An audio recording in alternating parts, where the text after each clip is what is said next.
Bobby, is it okay if you and I play one-on-one in 2K after this? Yes. We just need a console and a lot of controllers for when I throw mine for whenever you beat me. Let's get started with the DLLS Wings podcast.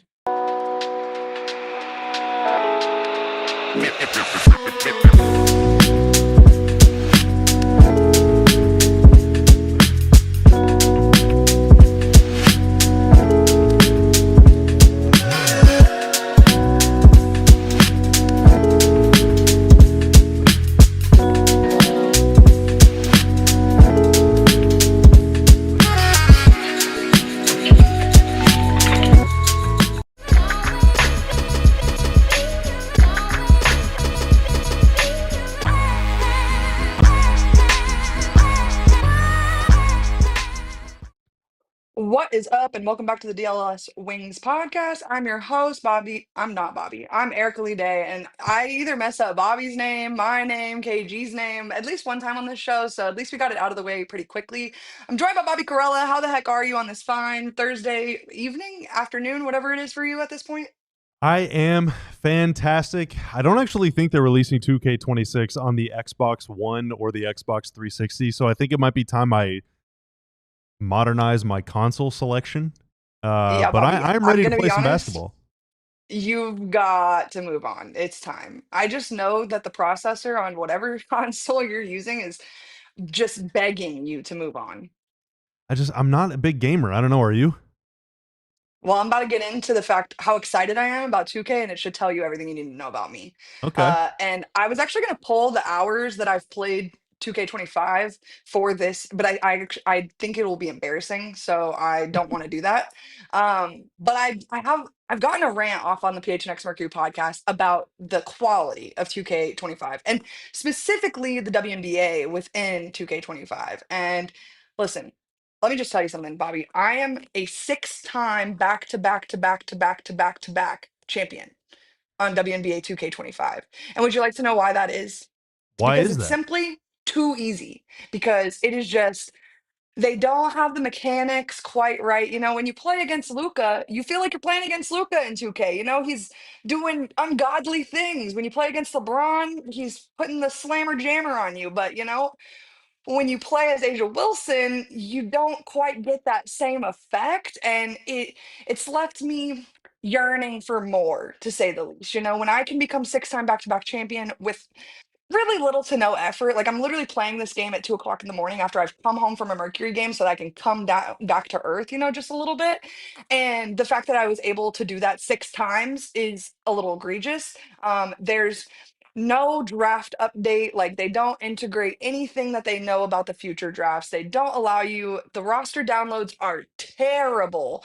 I'm telling you, terrible. And as a person that does frequently check in on the NBA side of that beloved game to get duped down by my brother, um when you see how good it is on the NBA side, and it is good, it is kind of crappy to play essentially the exact same game on the WNBA side, and there's only like 10% of the same capabilities. You can only be drafted to the teams that are there. There's no way to build an expansion team like there is for the NBA. And there's very little customization available compared to the men's side of the game. So that being said, with WNBA now joining my team, I'm hoping that that means that all of that changed. And now listen, the team I would play you with is obviously the Phoenix Mercury, and I would expect that you would take the Dallas Wings. I would honestly expect you to beat me because I would expect you to utilize the team in a prime fashion, Bobby. Like, I'm telling you, they better be hitting on all cylinders when I'm playing versus you. But just imagine the team that you could put together on your own accord that you and I could play each other with. And I just think it opens, you watch all these young girls fall in love with the game, and then they get home and their brother is playing 2K. And like, this is literally exactly what happened to me as a child. Is I would watch my brother play 2K, and I'd be like, "Oh man, are there any girls in the game?" And at the time, he said, "No, there are not." And so the fact that they have integrated the females, it's sick. I'm not gonna lie, but they did it from like a bare minimum standpoint for quite a few years. So I am excited to see the game take a step up. And my main point actually in this is, did Paige Beckers single-handedly change 2K26? Because I feel like they saw her and they were like, "Oh man, we got to get this right. The kids want to play with Paige."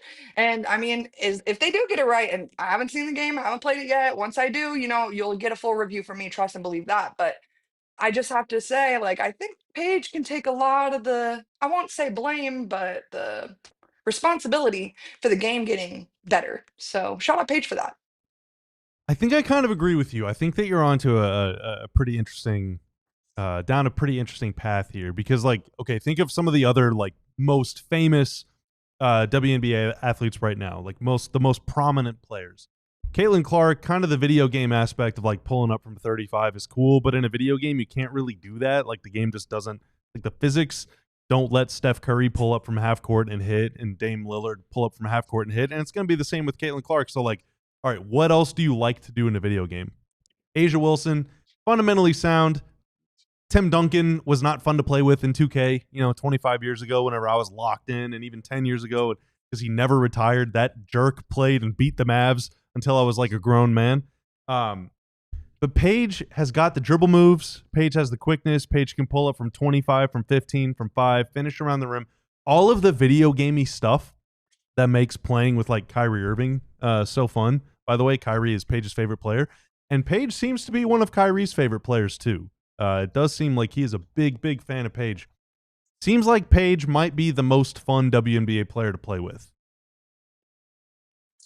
And we're going to talk about another comment that old girl made later today. But even Sophie Cunningham said, "I'd like to play with Paige one day." And, she's playing with, some would argue, God reincarnate on the Indiana Fever. So I think it's pretty incredible that, she's over here on her podcast talking about, "Oh yeah, I'd love to play with Paige." I think it's an epidemic. I'm going to say it. I think it's an epidemic. It's Paige fever, but like Paige Right. wings fever, not Indiana fever. I I was did. going to say, don't I tweet that. It's like I saw that 2K26 trailer, right?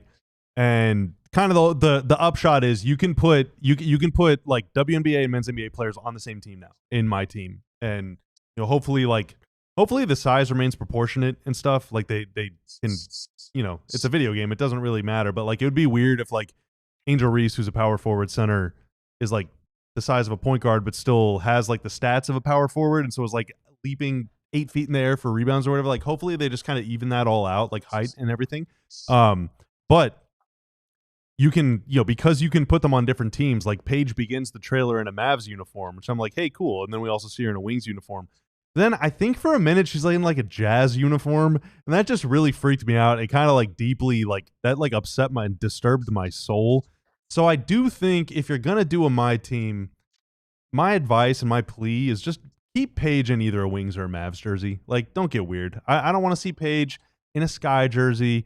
I don't want to see Paige in a Fever jersey. I don't want to see Paige in a Spurs jersey. Like, don't like ruin my life. What Bobby's saying is be respectful with it, okay? Mm. Don't do anything egregious, keep the squad where the squad's supposed to be. And I'm gonna say it, same with Erika. Don't get crazy on my team just because you have the capability doesn't mean you have to do it. I think it. I'm gonna be honest though. I can't wait to play versus my friends with the most ridiculous basketball team you've ever seen in your life. You got Paige Beckers playing point guard. I'm gonna have LeBron James on my team with Paige Beckers. I know this sounds crazy, but unfortunately, just recently I've become a LeBron James defender. I don't know how this happened. Don't ask too many questions about it. But yeah, now he's gonna be on my Feel it. It's team. about to happen. The King is coming to Dallas. All right. It's time. The King It's and the mayor, actually, they're on the same team. We're all on the same team.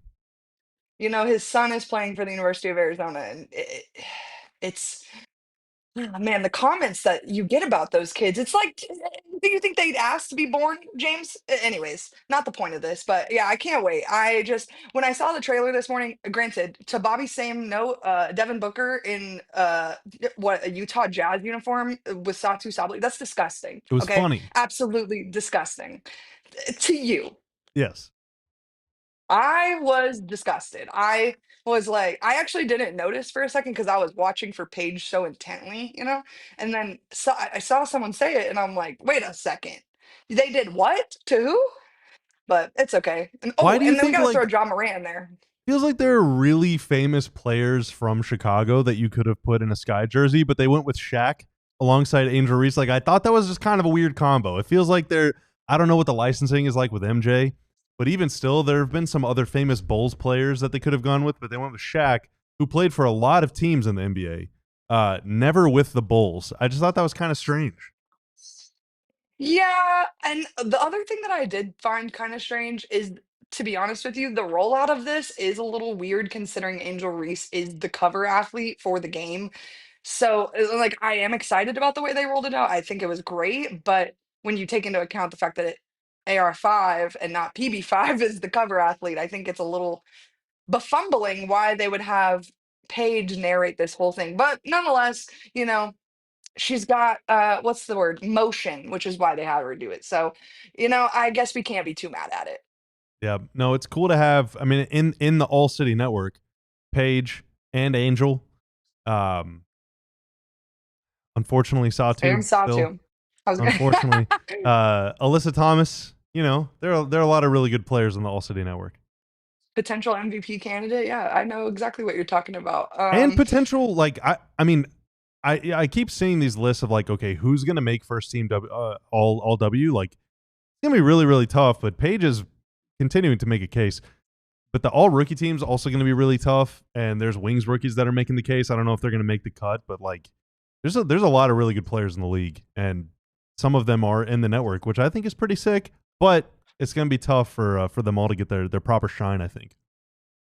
Can we should go off on a little rookie of the year tangent real quick because I've talked so much about the MVP race on my other show, but you know, the rookie of the year candidacy is right now, I feel like it is a two-man race, but I feel like the general population has kind of collectively decided that Paige Beckers is just the automatic winner, which I mean, to be honest with you, I still think that she is the winner of the award, but I mean, Sonia Citron is making things pretty difficult for Paige right now, and considering who got the win last week in the Mystics and Wings game in a kind of ugly fashion, you can't help but wonder if that's going to be taken into account. Is just overall that the Mystics record is quite a bit better than the Wings record, but I think circumstantially, Paige has done the best she could with what she had. So I don't think she's necessarily going to lose the award because of that. But I was just curious for your take on the Rookie of the Year as it stands today.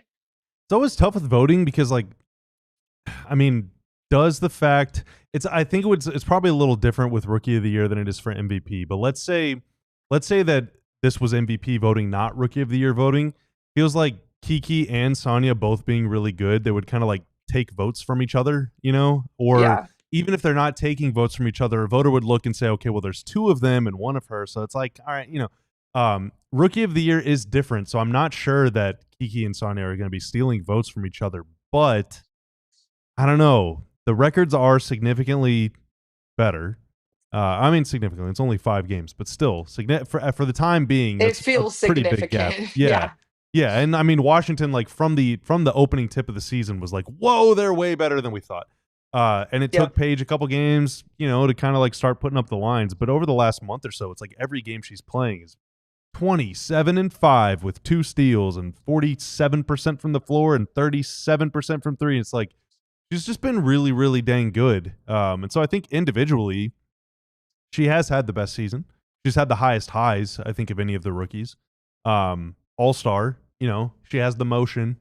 You're not seeing, Sonya in the 2K26 trailer. That doesn't mean anything about who she is as a player or whatever, but like I think there is some, popularity plays a role, and I think some of this stuff.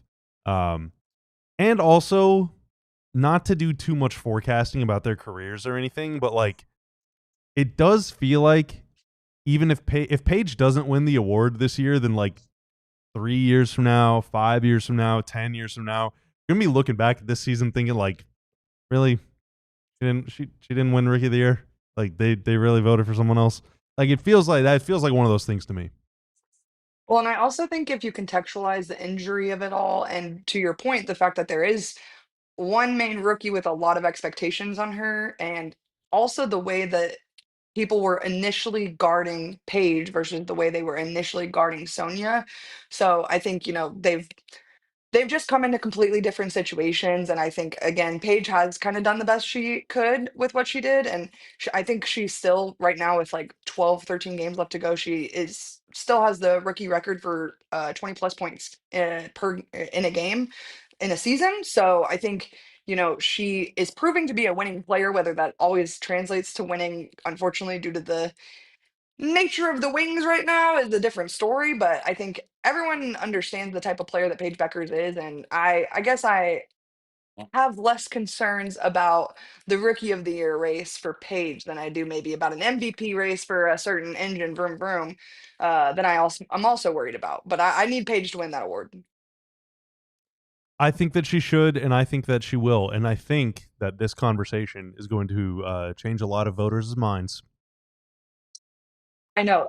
I believe wholeheartedly that they're watching. Also, I do, I know everybody saw that clip of Enrique. I'm just gonna say it. This leads me to believe Enrique might be a viewer of the show. The sly comment about what she sees on Twitter. Does that mean she also sees what we say on YouTube? In which case, I've only spoke glowingly about the girl. KG might have to watch his back, but I'm marked safe from Enrique Ogumawale. Kevin Gray is on the list for sure. All right. Kevin Gray is on the list, but I think that you and I, many people are trying And to get even out ahead of Dorothy. the AI, like kind of AI bot apocalypse. You and I are way, way ahead on this Enrique thing. Thank goodness. Oh man. Well, I know you guys are really excited for our guests to join us, mostly because they keep ducking me and you guys keep knowing about that. And so as we bring them in, make sure you guys leave a lot of comments regarding them ducking me, and that they'll probably continue to duck me even once, my 2K season rolls out. Oh man. KG Oh, says I okay. don't need to watch anything. Kevin says he wants Ah, this smoke. well, tell him to get in here and I'll give him the smoke. That's my beef with him right now, is he's been ducking me for the last, what, 2, 3 weeks. And so, we got to get him in here so we can talk about this win over the Fever, because frankly, it made me very optimistic for the future. I see, and I should just get these super chats out of the way, because our guy Classic Staying Lover, he's got some Oh, opinions today. And so for 4.99, he says this isn't a turning point for CK. They came roaring back. They lost because time ran out, not stops. honestly, kind of true. The last part, at least, about turning point, we'll see. But they lost because they ran out of time. Honestly, that's a good take based on the And way it I, was feeling. and I agree, but like, also, a win is a win, and running out of time, maybe that was the game plan. I saw the defense JJ was playing. Maybe it was the game plan. So I don't know. I hear you, but the Fever is not a team full of scrubs. It's actually something that makes me giggle quite profusely. Is that the general population wants to act like outside of Kelsey Mitchell, Leah Boston, and Caitlin Clark is a team of scrubs, and that's just not the truth. They have Natasha freaking Howard. Uh, I'm not even going to go down the list because I could, but I won't. But it's not a team of scrubs. And so, the fact that they just ran out of time, I'm not dissatisfied with it. At the end of the day, like, they got what they needed to and they left. And that's a really hard venue to play in. And how many close games have they lost this season? Like, A I lot. had it pulled up. Right. So at the end of the day, like, all of those games, they didn't run out of time. They couldn't get the stops they needed. They let them score. They let them come back on them and win the game. And so in this one in particular, at the bare minimum, at least, they pulled out the victory. Yeah, this season the Wings have played 14 games that count as clutch games where the score is within 5 points inside the final 5 minutes of regulation or, of course, overtime. They're 3-11 in those games with a 21.4 win percentage. Only one other team has won fewer than 40% of their clutch games, and that's the Sky, who have beaten the Wings in a couple clutch games this year. So, like, the Sky's basically only close wins have come against Dallas. The other note on that, if my website will load. My internet skills really taking a hit these days. The Wings have a minus 7.9 net rating in the fourth quarter this season. That is second worst in the league. The Aces, minus 10 net rating in the fourth quarter. Holy God, that is so bad for a team that has a winning record. I don't even know how that's possible. But Hey, the just Wings, barely. I'm pretty sure they are like they literally just got that. Oh no, they're 19 and 14. I'm a yeah, liar. 19-14. I don't know what's going on, but minus 10 in the fourth quarter, that's like really hard. You got to try to be that bad. But the Wings, minus 7.9. And so even again, like, I don't know if it's like a turning point. I guess we're kind of bearing the lead. Let's backtrack to like the third quarter, right? The Wings, they get off to a decent start in the game. It's kind of back and forth for a little while. Indiana comes out of halftime, goes on a little run, takes the lead. And then they're just trading buckets for several minutes. And then at some point in the third quarter, like, all the sliders just go all the way down, all right? Or up. I don't know, whichever one makes everything easier. The Wings go on a 19-0 run where they're literally like score, steal the inbound, score, steal the inbound, score. It's just like haymakers happening real quick. And then the Fever did the exact same thing to them in the fourth quarter. It's like they traded these jumbo runs, real cardiac style basketball. But they did prevail because Kelsey Mitchell finally decided to miss a shot against the Wings, which I feel like is very, very kind and benevolent of her.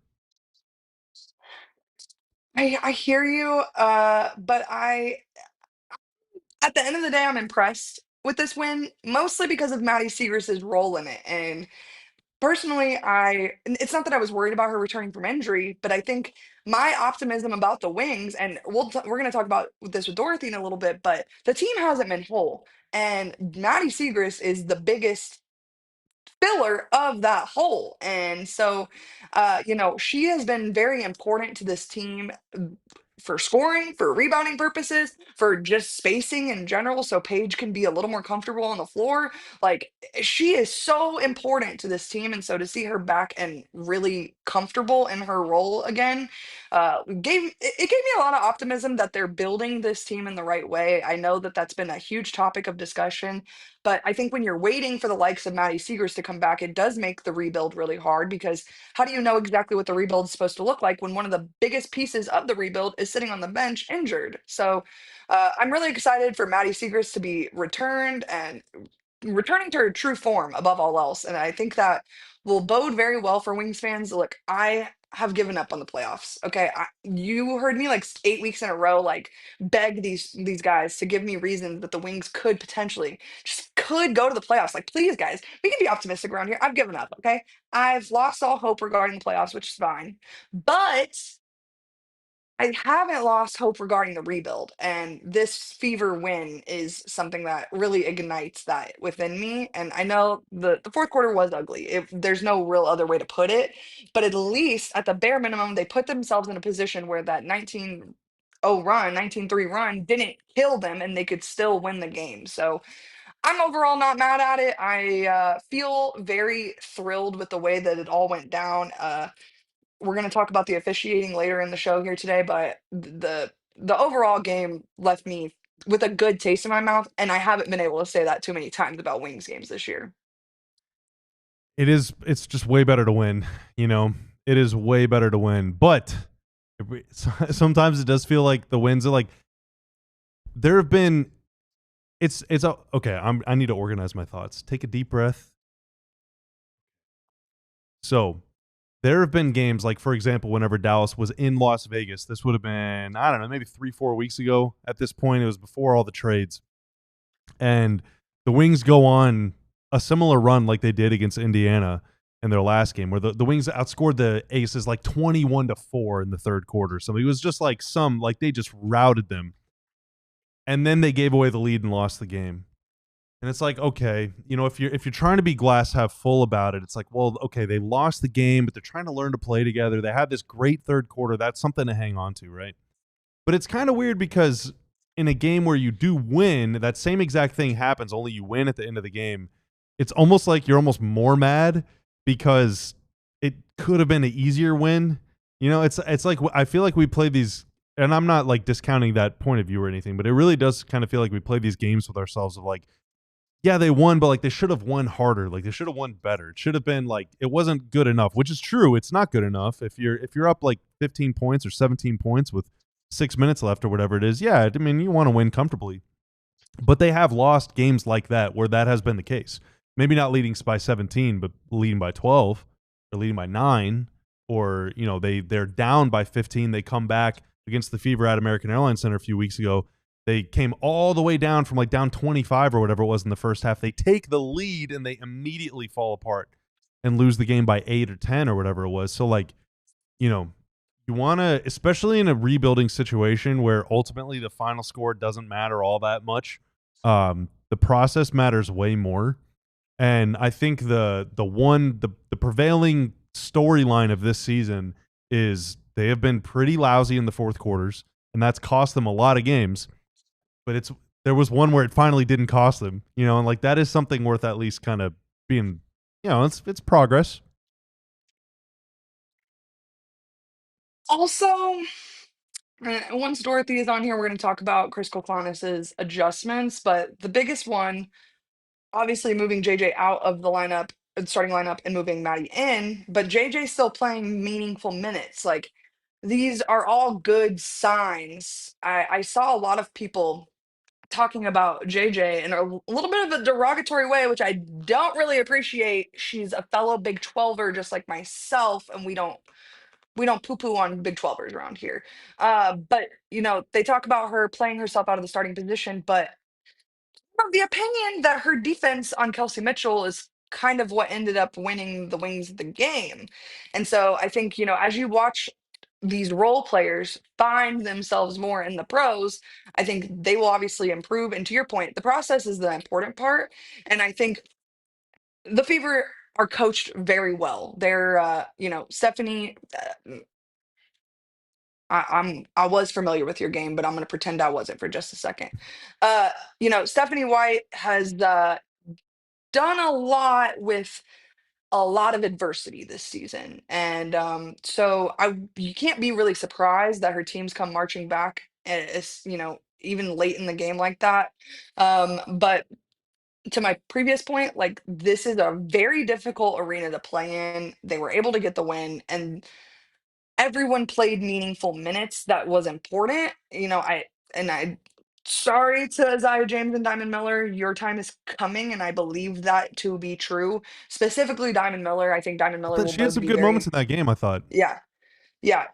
But I think unfortunately, due to like the way she was utilized in Minnesota, like she has to re-find her game in a new system, and that really stinks. I think a lot of her confidence is unfortunately gone, and like I said, that just really stinks. But I think Diamond will find herself in no time. Listen, she played for one bad Cheryl, but the other Cheryl she did play for was a good Cheryl. So I'm a fan of her. So I'm sorry, not Cheryl, Brenda. My goodness, two It very was basic names.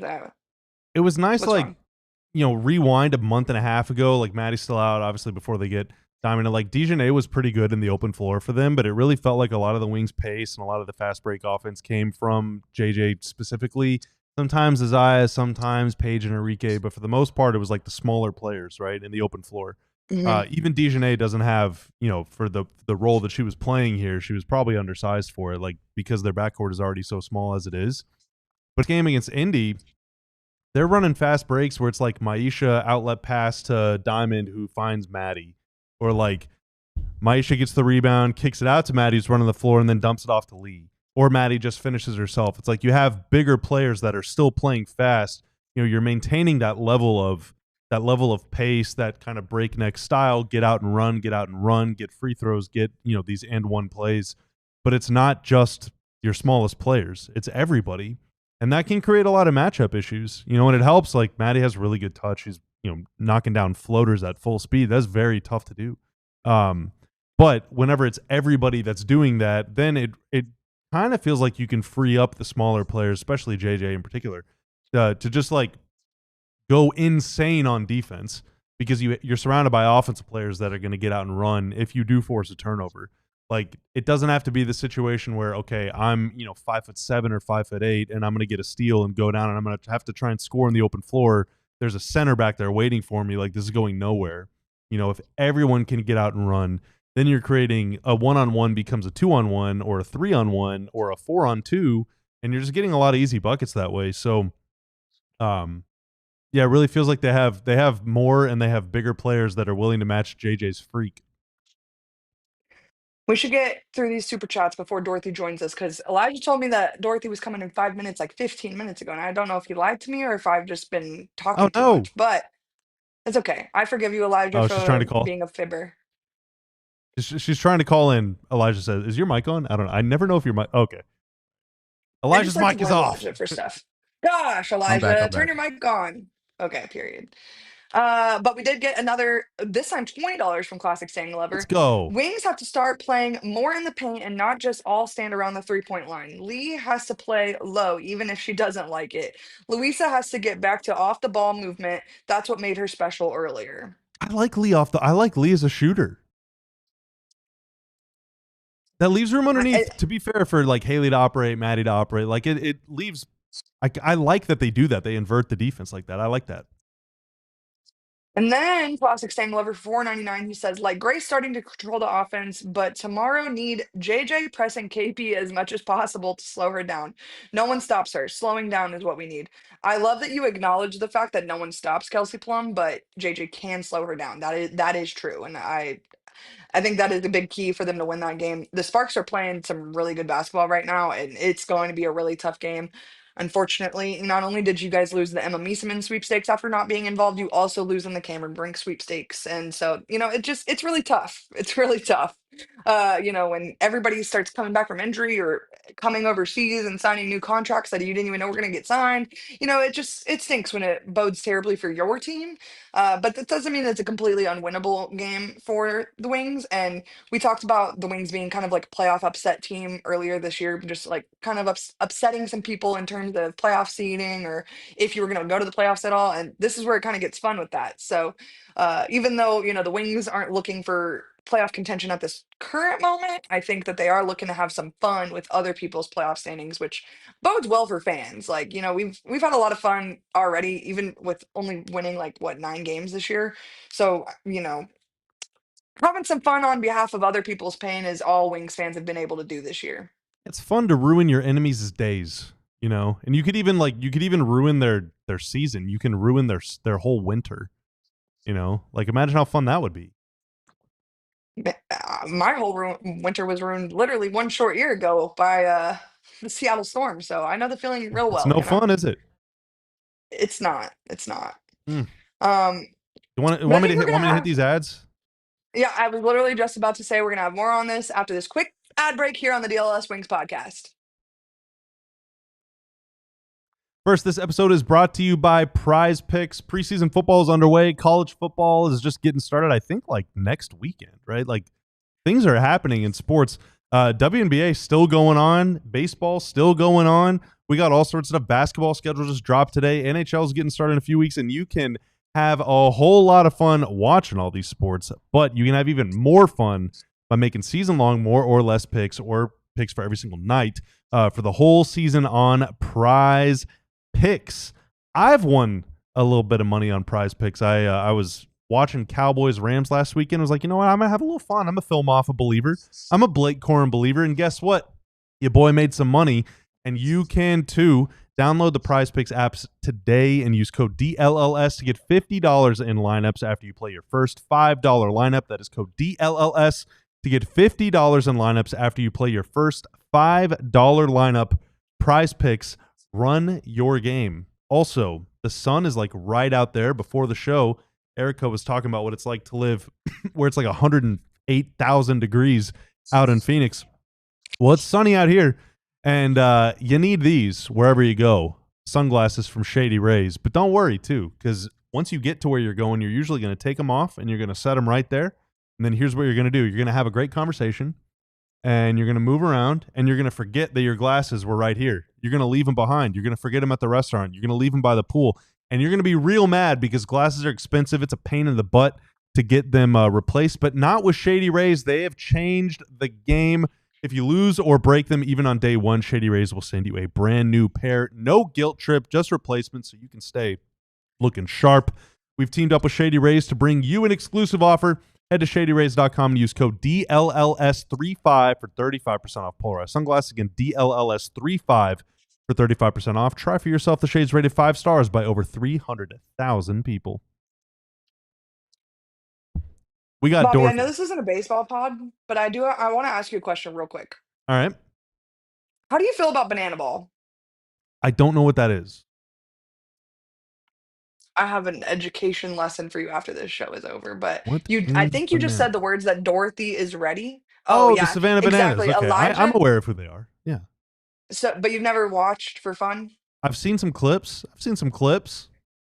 I would like you to go really take in some banana ball and then get back to me next week. Okay. It's going to be Right. a question, immediate question off rip. But Elijah's right. We got depth. We got Dorothy Camera. J Gentry in the chat, and Dorothy. I'm so excited. Bark, bark, bark, All right. bark. It's okay. You don't have to say sorry to us ever, Dorothy. Thank you for joining. How the heck are you today on this fine Thursday afternoon? Good. Camera to working. So, can you see me? Oh, we can. Oh my gosh. Hi guys. Hello. We're so glad you've joined us. We were actually talking about you last week and the way you were ducking me last week. I was really hurt, but I'm thankful to have you back now. Oh my gosh. What happened? Didn't we go through the list of who we thought was going to win and they just, oh gosh, it was horrible last week. But I'm glad to be here. Well, and So, I will be honest with you. It was probably a good show for you to miss because the mood was a little dreary around here. We were really trying to find things to be optimistic about. Maybe you could have helped with that. But we yeah. were feeling pretty down. Oh, I'm so sorry. Yeah, but things are looking up kind of sort of. They got a little win the other night. I don't know because it was still not even a double digit wins yet. So, you know, what, 12 games There's left still in a the chance. season? A chance? They could get to 20 No, wins if they win out. if being the operative word.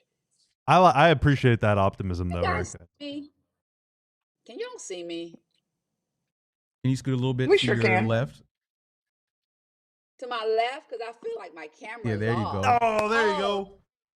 oh, oh my gosh. Y'all know I teach English and journalism. And so we're back at school. So my brain's been fried. But the Dallas Wings, they got to win the other night. I know I missed most of the conversation. I missed the game, but they got to win. They squeaked by it. Kelsey at the very end and JJ with the defense. Ball didn't go in, but if it would have went in, that'd have been a sad loss. 1 point win. Hey, we'll take it.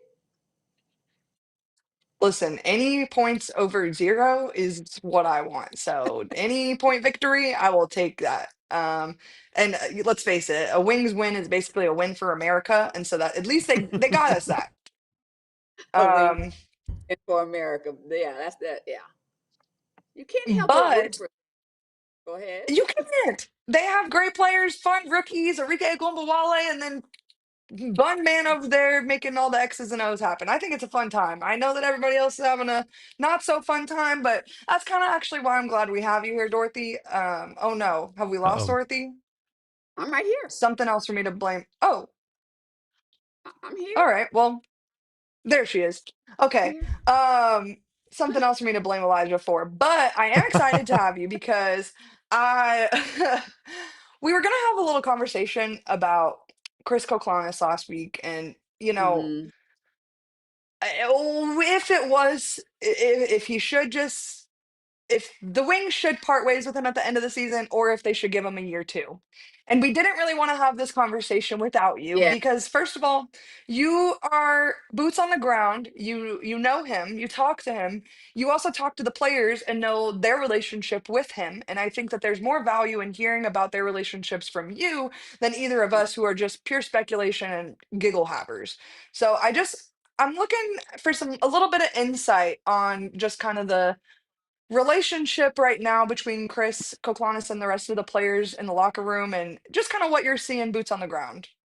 Yeah, from what, yeah, it's definitely a conversation that has already been, out there. The fans, of course, they want Nola. They want anybody other than Chris Koclanes right now. And then of course we saw Maisha, kind of talking with the fan, kind of going back and forth, saying, you got to support us right now. He's the coach. We got to stay in his corner. And from what I've seen, and then of course I've seen, let me back up, I've seen, some of the memes and some of the funny videos, and the facial expressions of the players when he's, drawing up plays. I know you all saw that with Paige, I think, and Haley. And so we've seen all the things on social media. But from what I see at the games, at practice, I think there's a level of empathy that's there, not sympathy, but empathy for the position that he's in. People think he's in under his head, over his head, however you want to say that expression. Um, I don't see a level of disrespect between the players for coach or among the players for Coach Koclanes. I don't see that where you're openly defying him, where you're openly questioning him. Any players that may have had a problem with him aren't here anymore. I think the support is, I think the understanding, the empathy again is there for him. I see that among the players. They're trying to roll with it. They're trying to roll with him. They understand, is he the right person for the Wings? If their record was 22-7, we wouldn't be having this conversation. If they were, right there in the thick of, if they were, a top 1, 2, 3, 4, 5 seed, we wouldn't be having this conversation. So winning cures everything. He's a new coach. He's new to head coaching. He's in a situation where the expectations were high just because you had the number 1 pick. I'm so sorry, guys. Just because you had the number 1 pick, expectations were high because of all that's going on with the Dallas Wings franchise and moving to Dallas and new arena and new this and new that. So you wanted, you had all the fanfare, and then we bring in a coach with no head coaching experience, a defensive-minded coordinator, if you will, back when he was in Connecticut, and he came in and hasn't quite lived up to the hype. But then there's also that grace angle, guys. It's like, okay, can I get a second to figure things out? Unfortunately, so many don't want to give him a second to figure things out. Did the Wings need a different type of coach at the beginning of the season? Probably. Just because of the nature of the team that was already here, the pieces that were being brought in, Dejanay, Melissa, Maisha, number 1 pick Paige, all the pieces that were being brought in and the type of team they were trying to create and build around. Did they need a different type of coach at the beginning? Probably, yeah. Maybe a more veteran coach. Everybody thought Kurt Miller would bring in a more veteran coach. He brought in who he thought would be best. Has he lived up to, again, the hype? Of course not. Of course not. But are the Wings moving in a positive direction? I would say yeah. So does that count for anything, or is it just the wins? Is he moving the team in the right direction for growth and for the future and building? I would say yeah. So depending upon what side you're on, if he's back next year, don't know. Does he deserve to be back next year? Don't know. Again, it depends. Are you looking at the wins and losses column? Wins and losses column, no. Are you looking at, is he helping move the team forward a little bit? Maybe. I don't see, again, the players and the disrespect of Coach Koclanes. Is there 100% buy-in on the players of Coach Koclanes? I don't know that I see that either, but I do see them trying to focus on what he's showing them, teaching them, telling them, trying to execute the plays, trying to go out there and do what it is that he's asking them to do. That's what I see. Word on the street is another guy just stepped into the studio, or into his own home personal studio, I guess. And that's at least word on the street. If it's not true, I am again blaming Elijah. Whoa, it's a There whole he party. is. Oh my gosh. Finally, these people that have stopped ducking me have gathered with us on this fine Thursday afternoon. DLLS Wings Pod. The fam is back together, man, for the first time in forever. Like, I just can't believe this is real right now. Hello, ladies and gentlemen. Good to see you Hi. on this Thursday afternoon. How are we? Just Andy. Doing great. Good to see you. Good to see you as well, as always. Good to see you. Great. Gray at the top there. Okay. Great. Unlike the wings, yes, I am at the top apparently on this particular the camera. So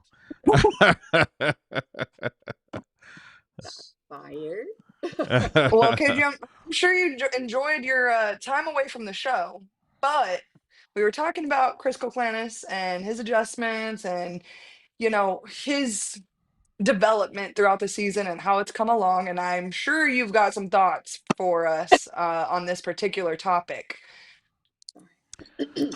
yeah, I mean, I guess there's a few. Number one, I guess, Dorothy was mentioning how, the team moving in a little bit more of a positive direction and whether or not the team, in and of itself is buying into what Chris Koclanes, is selling. And I think you got to go back to the beginning because I think one of the things that we don't discuss enough amidst what has been obviously a very up and down season for this team is the way that this roster was put together by the one who is leading this team from a front office standpoint and Curt Miller. And I do think there hasn't been enough smoke pointed his direction for the way that this season has gone. I understand wanting to bring in the guy that has been with him, for a long time in a number of different places. But as Dorothy started to mention, and I've mentioned it before, as well, is that, when you draft someone like a Paige Beckers, the clock begins immediately on how to build a contender around her. And I think they attempted to try and do that by bringing in, Alyssa Smith and Dejanay Carrington, thinking that some win now pieces or potential win now pieces would move the rebuild a little bit quicker along than what it actually did. And when that didn't happen, you move on from Alyssa, you move on from Dejanay to essentially wave the white flag and say, you know what, we need to build this thing from, the ground up. And you've seen positive, players from, Yueru, who's been fantastic at 20 points in the game against, Indiana, obviously in the win there.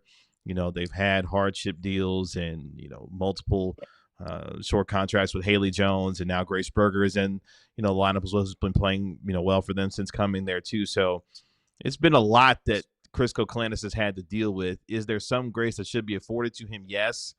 But in the business of wins and losses, particularly when you're dealing with expectations and what is going to be, one of the 5-10 best players in the league over the next decade or so in Paige Beckers, you've got to find a way to start winning, fairly quickly. And I don't know if he will get the chance to continue that after, the season. I honestly wouldn't have minded if Curt Miller had stepped from the front office and coached this team this year himself, to be honest with you. I was gonna, but yeah. that I guess at this stage in his career, he's not wanting to do that, which is fine because he's been there, done that for quite a long time, in this league. But I would not have minded if he had decided to coach this team this year, to move this team in a veteran coach direction and then bring in someone else behind him. Once he got the foundation established, then you can move on and be able to bring someone in to continue to build off of, what Curt Miller may have started. But that's obviously not the direction he wanted to go in. Do you mind if I jump in, Erika, on that part from Kate? You can do whatever you want, Dorothy. Everything you said was pretty much, I'm in line with that as well. But I want to throw this in there. Guys, do you all know how many Dallas Wings coaches there have been in the past 5-6 years? As many, the exact amount. This franchise cannot keep changing coaches every year. So that's another quandary that they're in right now. If they were to go in a different direction in a couple of months from Chris Koclanes. So then that's what, 4, 5, 6 coaches in 7 years. At what point is it a head coaching issue or a franchise front office issue? Do the coaches get enough opportunity to get themselves together, figure it out, quote unquote, get the team to a place? Or is it just come in, okay, you're not winning, you're gone. Come in, okay, you're not winning, you're gone. I'm still trying to figure out what happened with Coach LT. Latricia We are too. Low-key, we are too.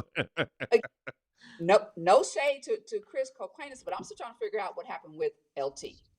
She was there a minute and then it's like goodbye. And it's okay, wait, what? Do you give them time to figure it out? Or do you just keep moving on every year?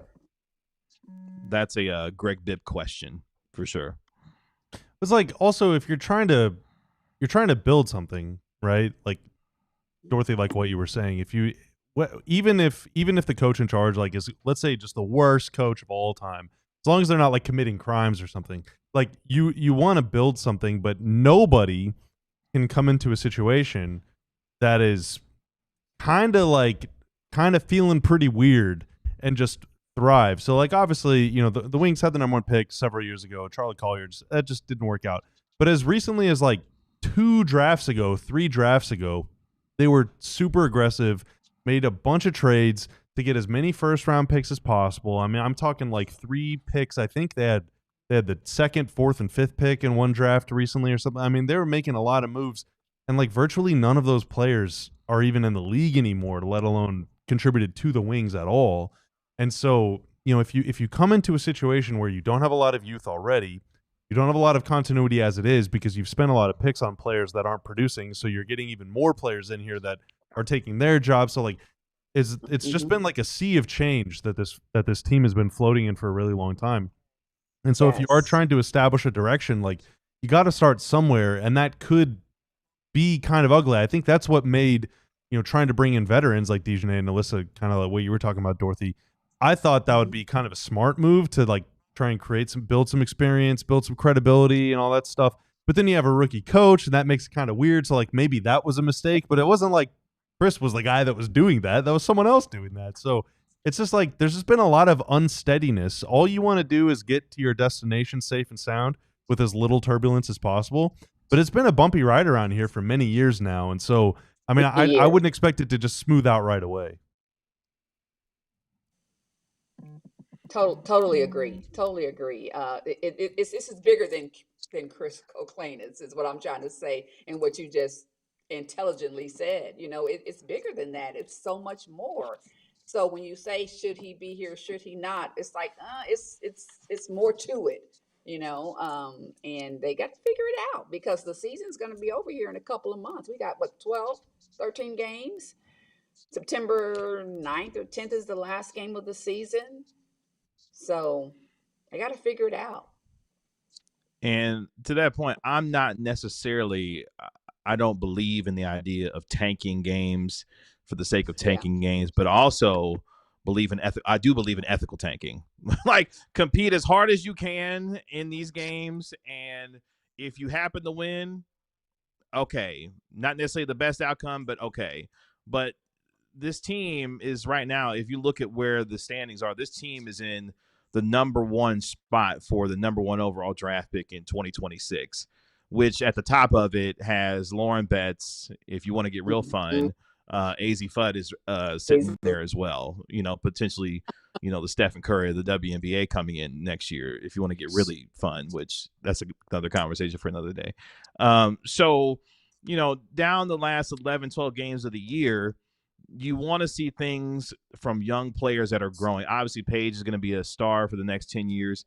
Lee, obviously Louisa Geisel-Soder, who's continued to play, pretty well as well. Haley Jones, obviously JJ Quinn. There's a lot of young players on this team that you want to continue to get a look at, and Isaiah James as well that you want to continue to get a look at to see if these are building blocks that can be around for the future. Because with expansion coming, which of these players are you going to choose to protect as well? Like there's a lot coming, for this team next year and what this team looks like. And oh, by the way, that's right, Erika is on an expiring contract.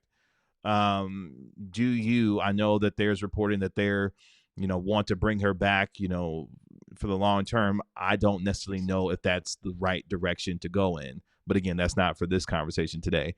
The point being, there's a lot that this team has to consider over the final 11, 12 games of the year going into next season and what that looks like for them, even without talking about the head coach or whether or not he should come back and what Kurt Miller has to do to retool this team around Paige Bueckers, because everything that goes forward now needs to be done to accentuate Paige Bueckers in her entire skill set and what that means for this franchise so that they can begin to maximize, this gifted window that they've been given, with Paige being here now. Right. Well, Bobby, I've got some good news for you. Oh, go ahead. Go ahead, Dorothy. I was going to say, and so does Paige's growth equal Chris Chris Koclanes get an opportunity to help her continue to grow, or do we bring in another new coach? So it's just a lot. Go ahead. Well, I just got some news. Erika ruled out for tomorrow's game versus LA. Paige Beckers is ruled as probable still, so at least that's positive. And then Isaiah is also probable as well.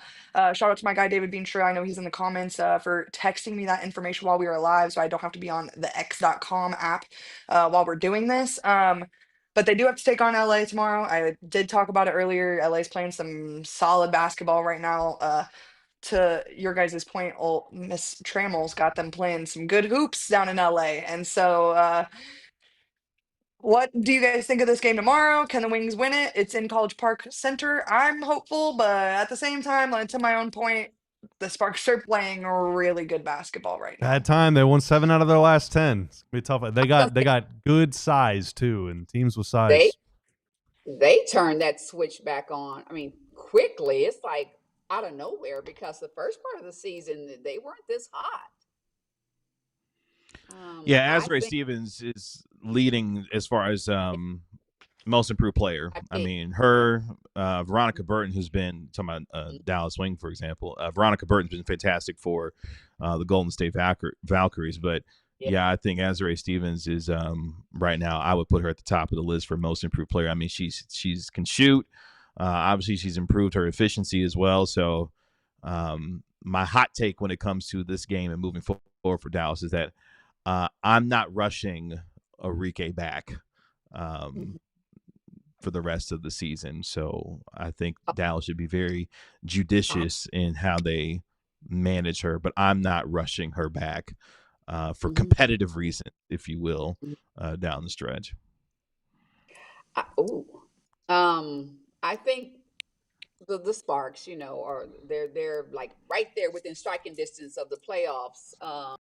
But isn't Cameron hurt now? Did she go down? Unfortunately, I believe you're correct, Dorothy. I didn't see if she was ruled out for the game. I'm sure I'm about to get a text back in about 12 seconds because David Beansure is listening live, so he would love to report back. LA Times reports that she did participate in practice today. Oh, okay. For what that's worth. But that doesn't mean that, that doesn't mean anything. But it does mean something. But not anything. But it might mean something. I think the Sparks come in here tomorrow night at College Park Center and beat the Dallas Wings. They've beaten so many other playoff contenders, the Fever, the Storm. They're on a winning streak right now. I think they have some pieces back from injury. As you said, Azrae leading the way. I think they come in and beat them tomorrow night. They're what?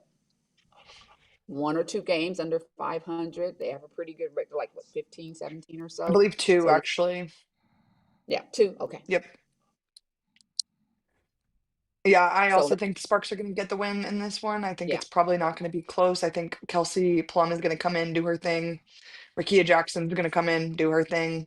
And to KG's point, Azra has been it's been sneaky good this year. She's kind of quiet with it a lot of the time, and it's been fun to watch them kind of find themselves in LA. To be honest with you, earlier in the season, I'm like, Lynn Roberts, you might be the only coach on the chopping block for me, because how do you have all that talent over there in LA and y'all cannot win a basketball game at all? But they really did turn it around, and it's been impressive to see. So I like what I see from the Sparks, and I think they're going to continue to get better and better. And unfortunately for literally every other team in the WNBA, probably do that whole peaking at the right time thing, which is really annoying. And I think it's interesting that Azrae is a former Dallas Wing. So I just want to say that. So, okay, you open the door. The amount of stars the amount of the all-star teams that you could build with former Dallas Wings is kind of insane. You could go around the league. You could really pick one almost from every team and be like, oh, that's right, she was a former Dallas Wing. Oh, that's right, she was. So like between Alicia Gray, Azrae Stevens, before Kayla Thornton went down, with her season-ending injury. She was an all-star this year for Golden State. to Dorothy's point a little bit earlier, the overall franchise has a lot of questions it has to answer because the amount of talent that's come through here throughout the years that has not stayed here for whatever number of reasons you want to assign to it. And that's why I think it's so important the direction that they are going to go and how Kurt leads, because they have to find a way now to establish an identity with Paige, but more so stars that want to come here and play with her. We've seen during the All-Star game how much these players loved playing. I mean, Nafisa Collier, yes, I know the UConn connection, but Nafisa Collier couldn't stop praising, playing alongside, with Paige Becker. So there's a magnetism to her that the franchise has to capitalize on in order to make this successful for the next several years, because there has been too much talent that's come through this franchise and left. And this franchise doesn't have enough to show for it. I've covered them, as you know, since they got here. I'm talking way back, Skylar days, Liz Cambage days. Yeah. We got another super chat from Classic Staying Lover, and this one's specific for Bobby because not only did I miss you, we got two more. Not only did I miss you, but Classic Staying Lover missed you, and I can't say I blame him. I agree. He says $4.99. This one is just for KG being back. I have missed your points of view. Valid. Appreciate you. Okay, G. And then he also says Lee and Louisa have to play lower tomorrow, or else we won't get any rebounds, offensive rebounds at all. I was confused about the O, but I figured it out. Me too. Yeah, because Erika Hamby is a handful. Erika Hamby's talking about a player who has had a terrific year. Erika Hamby's been fantastic for Los Angeles. So between Cameron Brink, if she's playing blocking shots, Azare knocking down shots as a big from the outside, and Erika Hamby just doing a little bit of everything, the Wings going to have their hands full with that front court that Los Angeles presents. Yeah. Well, before we go, y'all mind if I get a quick rant off real quick? By all means. Rant away. All right. I was scrolling my Twitter timeline the other day, and this is after the Wings got the win for America over the Indiana Fever, as you know, I so belovingly have called that game. And a lot of people, it wasn't just one person, it wasn't just two people, it was a lot of people. We're talking about the Paige preferential whistle. And so I did a little bit of research real quick, and I just think it's pretty funny because Paige Beckers is number 20 in free throw attempts on the season, and also she missed 5 games. She has 110 free throws on the season. Would you like to guess, would any of you like to take a gander as to how many free throws Kelsey Plum has attempted this year? 600. Yeah, compared to the 110 of the preferential Paige Beckers, mind you. Preferential Paige is what I'm going to start calling her, since the refs apparently just love her so much. Preferential Paige. Preferential Paige. She took 110 free throws. So how many, number 2 free throw attempts in the league, Kelsey Plum, how many do you think she took? 125. 189. Oh, we're going up. Okay. Wow. 189. Yet we're sitting here having a preferential Paige conversation. Paige if you just want to say Sophie Cunningham's name, just go ahead and say it. No, but it's not just her. Unfortunately, it really is not. I wish I could, and I did say it earlier in the pod, but unfortunately, it is the collective group of individuals that just are rating my timeline with this preferential Paige BS. And to be frank with you, I just am not having it. Paige Beckers, she draws contact, and actually goes back to a point I made earlier in the pod about the way people guard Sonia Citron versus the way people guard Paige Beckers. And go watch the game, because the way that they guard Paige is much different than the way they guard other freaking guards on the freaking floor. So you want to sit around and talk about, Paige is constantly at the free throws. She took 2 free throws versus the Indiana Fever the other day. So what preferential Paige treatment did she get in that game? Because I'm just completely befumbled where the preferential Paige came out of that particular game. So I just, I think it's really funny. WNBA officiating is terrible all the way around, all the time. Literally the other day, I watched Ryan Howard get ejected out of a game for the bare minimum complaining, and then 2 days later, I'm watching Caitlin Clark follow Stephanie White around, making sure she doesn't get a technical foul, and having an altercation after the game is done, and everything is peachy keen with that. Everything is cool.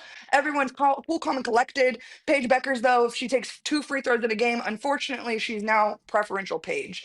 So I just think, unfortunately, the bar keeps moving, and I do get a little bit annoyed by that. She is number 20 in the league in terms of free throw attempts on the season.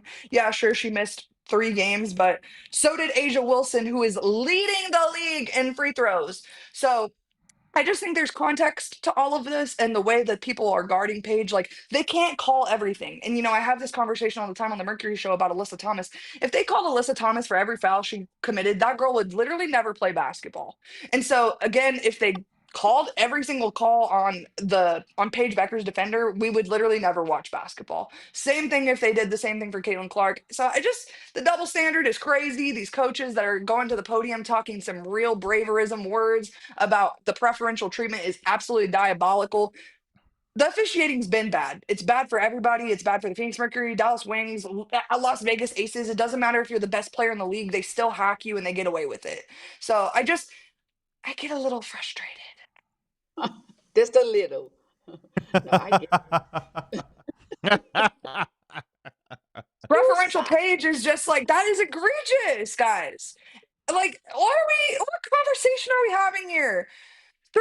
If we're having ridiculous conversations, let's throw in the MVP conversation and just have a blast with it. Like, it's just as ridiculous. Shut up. So, anyways, thank you so much for coming to my TED Talk today on this fine Thursday afternoon. I've been waiting since Tuesday to get that off because it wasn't even the Sophie pod was definitely the thing that sent me over the cliff for sure, for sure. I was like, I literally you can ask Elijah about my text to him after I watched that pod clip. Girl was fuming, okay? But overall, the overarching general population on my timeline was just going in about how the league protects Paige over a certain other somebody. And that is just could not be more far from the truth. So I really appreciate y'all letting me get that one out. Honestly, I feel like 10 degrees hotter after yelling about that. So I can't say thank you enough.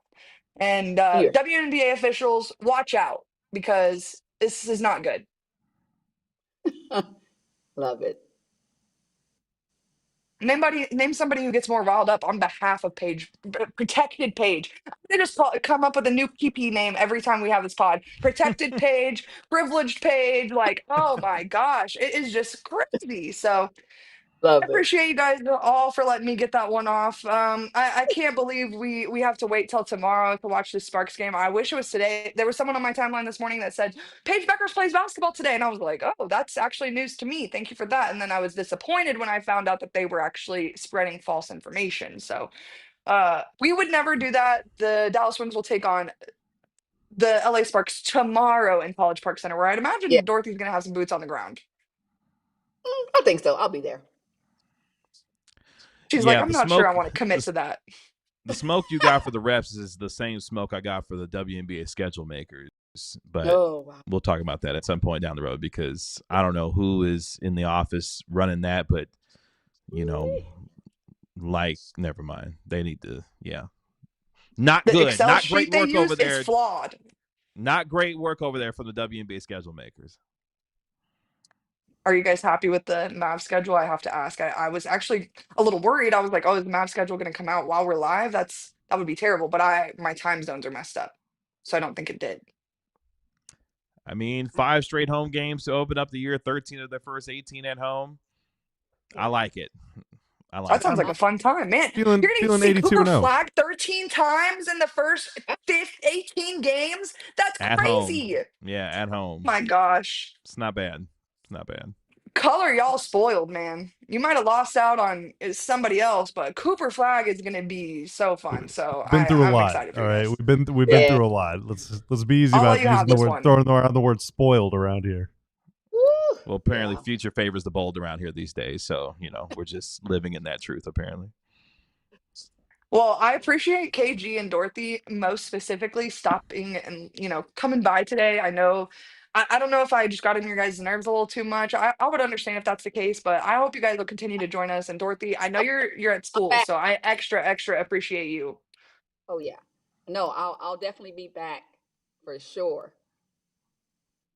If y'all have me Good. now. And of course. And actually, That was we did miss one super chat from Mr. Classic Stang Lover. And I do have to ask now that you guys are all here. He asked about an end of the season meetup between KG and Bobby. And I'm going to be honest Ooh. with you guys, I'm not there, but I would imagine these guys could be convinced. We got to fly you in town for big old wings happy hour.